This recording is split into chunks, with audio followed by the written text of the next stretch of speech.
ก็บนะทุกคนเนาะเขาสบายเก็บนะ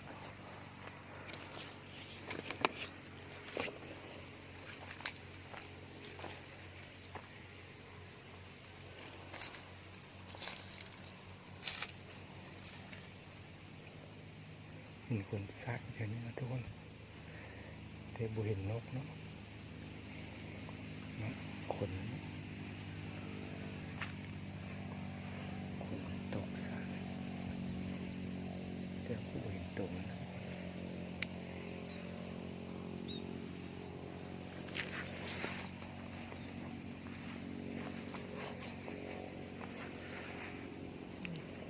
ขึ้นไปเก็บมันจะตายนะ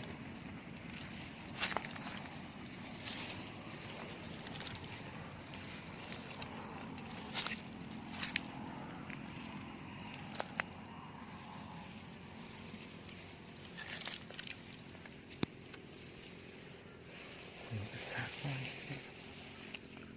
คนแต่คือบุหินโตนะทุกคนนะบ้าเรื่องเดียวอะ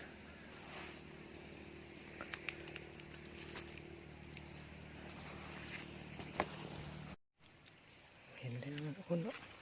เห็นแล้วตัวเล็กไล่ลี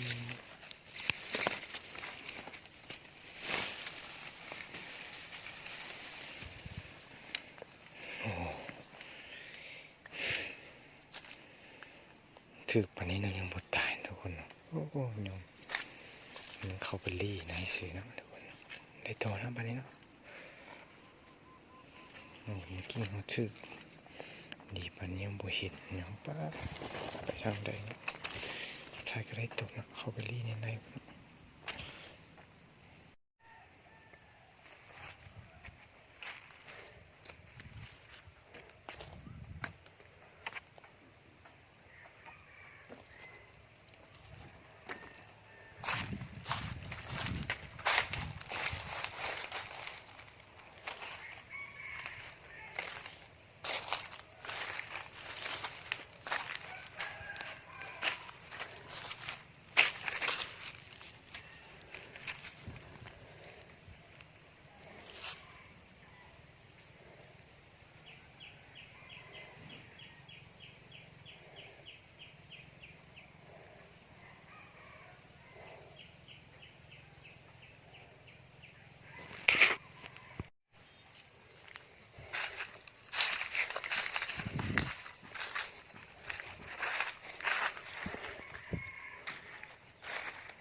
ว่าตามเคยเนาะมากับพีเนาะแต่ว่าเขาเฮ็ดถุงใส่พิเศษเนาะเฮ็ดถุงใส่พิเศษเนาะคงจะบอกเข้าใจว่าแม่นยังเขาจะเฮ็ดถุงใส่เพื่อการพกพาสะดวกเขายิงนกเนาะยิงนกเนาะ3 ตัวเนาะทุกคนเนาะเบิ่งเนาะวิวเอามาตอนเนาะเอามาเลาะตอนเดี๋ยวจะพาไปเก็บนกกันเนาะทุกคนเนาะติดตามชมกันเนาะนี่เนาะเห็นยังตก3 ตัวเนาะตกตัวนึงตัวนี้ตกต้นมะกระทัน2 ตัวเนาะเดี๋ยวมาคอยไปเก็บนกกันเนาะตามเคยเนาะมากับพีเนาะบางคนบอกเข้าใจว่ามันยังคือมาถุงดำเนี่ยแต่ว่าเอาหยิบถุงใส่เนาะเพื่อเอาพกพาง่ายเนาะนะนี่ตัวที่ 1ตัวนี้ตัวที่ 1เดี๋ยวยิงตรงนะ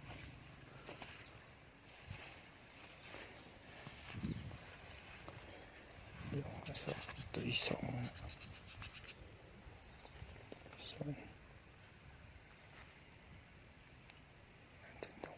เห็นแล้วนะ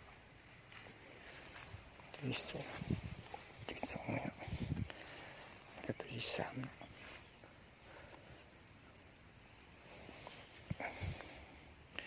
ในแถม3 ตัวเนาะมันนี่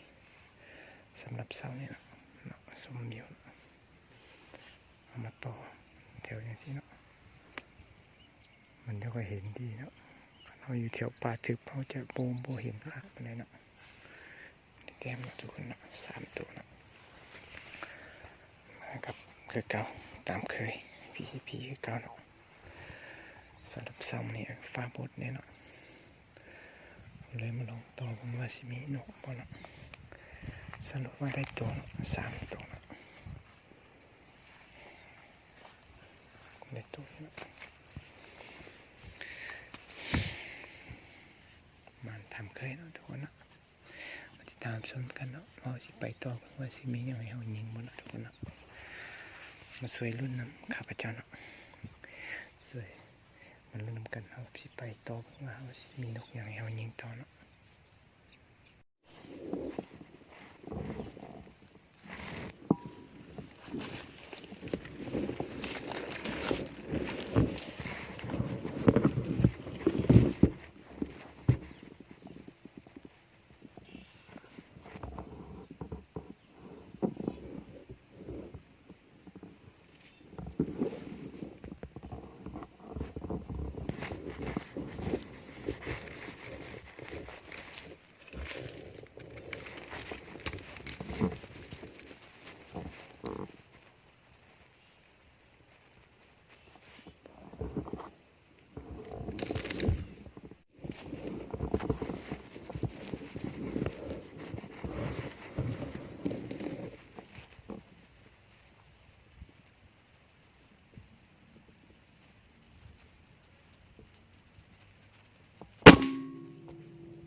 ไปที่เพื่อนทุกคนเนาะเอาไปเก็บนกเนาะยิงถึงนะนกเขาสวรรค์กับนกเซลดำนะนกดำหรือว่านกเซลเนาะเขายิงข้างแต่เอาไปเบิ่งสิตกบอกเมื่อกี้เขายิงแล้วมันข้างมันคายไฟไหม้หมดเนาะเขายิงถึงตกแถวๆนี้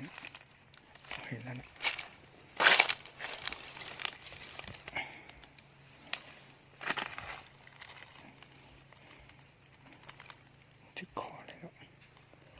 กือบไปเพราะเมื่อกี้มันบังนะมันบังหน้าไม้ก็เลยเห็นแต่ของนะนี่คงถือกระสับเพราะเมื่อกี้มันบังนะเอาอยากไปเก็บนกเซลกันนะแต่บางนกเซลสิยังอยู่นะ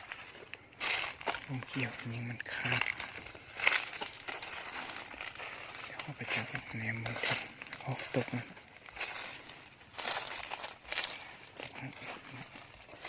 เกี่ยวยิงมันข้างถึงเดี๋ยวมันตกนะ